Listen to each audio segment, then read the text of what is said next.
Have you ever noticed how easy it is to watch your own life instead of actually living it? You tell yourself you'll speak up next time, you'll start that project next month, you'll ask that person out when the timing feels right. You'll become the kind of person you imagine. Eventually. And somehow years can pass with you cheering for a version of yourself that never walks onto the stage. The strange part? Most people don't even realize they're doing it. Because from the outside, they're busy. They're thinking, planning, preparing, imagining. But inside, they're sitting in the audience while their own life keeps moving without them. Why does this happen? And more importantly, how do you quietly become the main character again? Because the answer has less to do with laziness and much more to do with how your brain tries to protect you. The invisible habit most people never notice. Imagine you're lying in bed. It's midnight. You suddenly remember a business idea, or the perfect workout routine, or how you'll finally become confident. Within minutes, you've imagined the conversations, the success, the compliments, even the playlist you'll listen to while becoming your new self. Your future self is thriving. Meanwhile, the real you is still under a blanket negotiating with tomorrow. It's funny, but it's also incredibly common. Or maybe you've watched someone else live the life you secretly wanted. A friend starts a YouTube channel. Someone launches a business. Someone travels alone.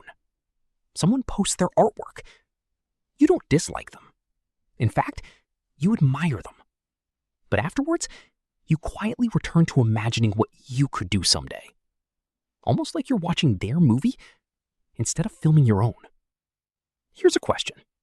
When was the last time you spent more time imagining an experience than actually having it? For many people, the answer is surprisingly recent. Why your brain loves imaginary success. Your brain loves simulations. Long before humans built airplanes, our brains were already running flight simulators. Not for planes, for life. You imagine conversations before they happen. You replay arguments afterward. You picture future vacations. You mentally practice presentations. This ability is one of the greatest reasons humans survived, because imagining possible futures helps us prepare for them. Psychologists sometimes call this mental simulation. Your brain creates small virtual realities, testing possibilities before reality tests you. Most of the time, that's incredibly useful. But like many useful things, it has a downside, because your brain isn't very good at distinguishing between planning and pretending you've already made progress. Researchers have found something interesting. When people vividly imagine achieving a goal, their motivation can sometimes decrease instead of increase. Why? Because your brain partially experiences the emotional reward before you've done the work. It's almost like watching the movie trailer so many times that you feel like you've already seen the film. That's why planning can become addictive. Making color-coded schedules, buying new notebooks, watching productivity videos, researching cameras before making your first video, learning everything except the one thing that actually changes your life: doing it. This doesn't mean planning is bad. Planning matters. Preparation matters. But preparation has a sneaky cousin: procrastination wearing a very professional outfit. The psychology of staying in the audience? So why does your brain prefer the audience seat? Because audiences are safe. Think about it. When you watch someone else perform, you can't fail. You can't be rejected. Nobody laughs if you never step onto the stage. Your brain constantly balances two needs. One is growth. The other is safety. And safety usually speaks louder, especially when uncertainty is involved. From an evolutionary perspective, that makes perfect sense. Thousands of years ago, being rejected by your group wasn't just embarrassing. It could genuinely threaten your survival. Your brain still carries echoes of that ancient wiring.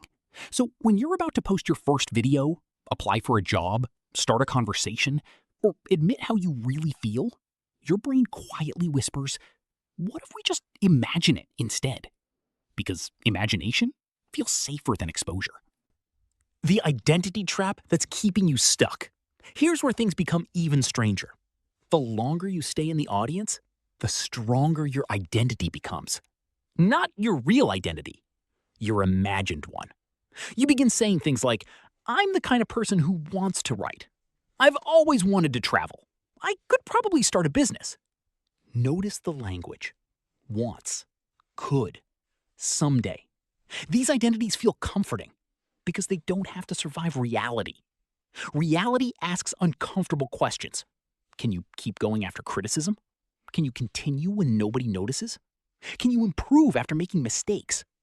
Imagined identities never have to answer those questions. Real identities do. The spotlight effect is lying to you. There's another psychological trap hiding here.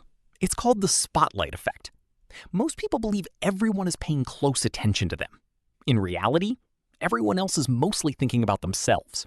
The embarrassing thing you said, you're replaying it. Everyone else is wondering whether they sounded awkward. Your first imperfect drawing, you're worried people will judge it. Most people scroll past in 2 seconds.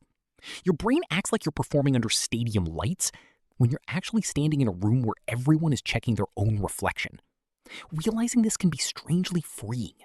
Not because nobody cares, but because they care far less than your anxious brain predicts.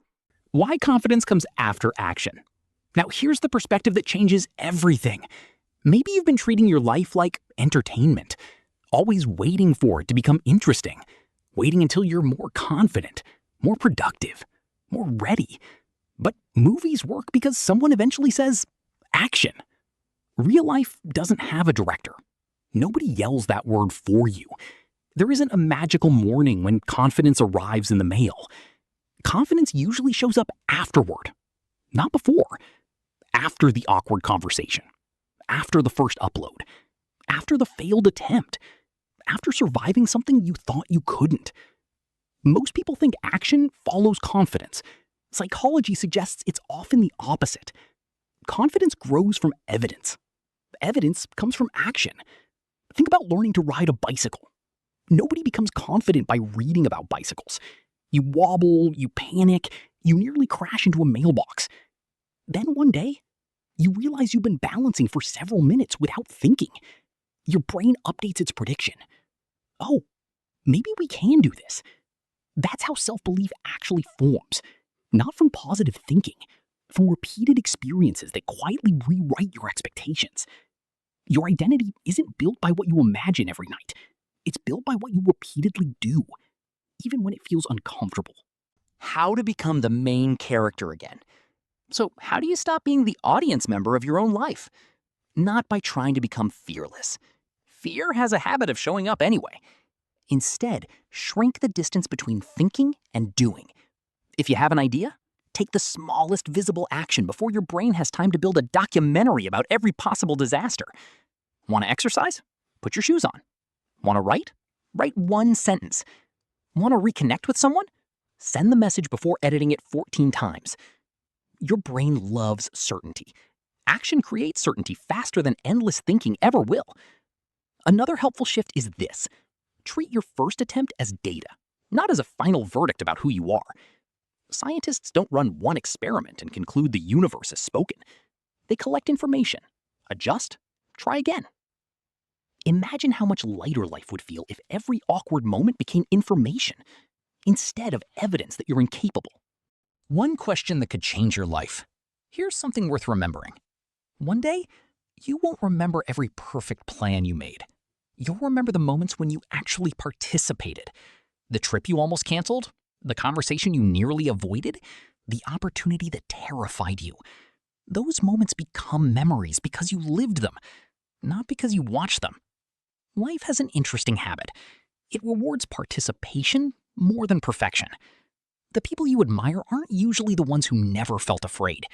They're often the ones who kept showing up while feeling afraid. That's a very different story, and it's one your brain rarely tells you. So tonight, ask yourself one quiet question. Where have you been sitting in the audience? Maybe it's your career, maybe it's a relationship, maybe it's a dream you've been researching for 3 years, or maybe it's simply becoming the person you've been waiting for. The stage has been there the entire time. The lights are already on. The only empty seat is the one you're supposed to leave behind. If this video made you see your own life a little differently, then maybe that's the real beginning. Not because everything changes overnight, but because once you notice you've been watching, it's much harder to keep pretending you're not the one holding the script. And if you enjoy exploring the hidden psychology behind everyday life, the kind of ideas that quietly change how you see yourself long after the video ends, consider subscribing to Psychology at 3 a.m. Because sometimes the most fascinating mystery you'll ever solve is the one living inside your own mind.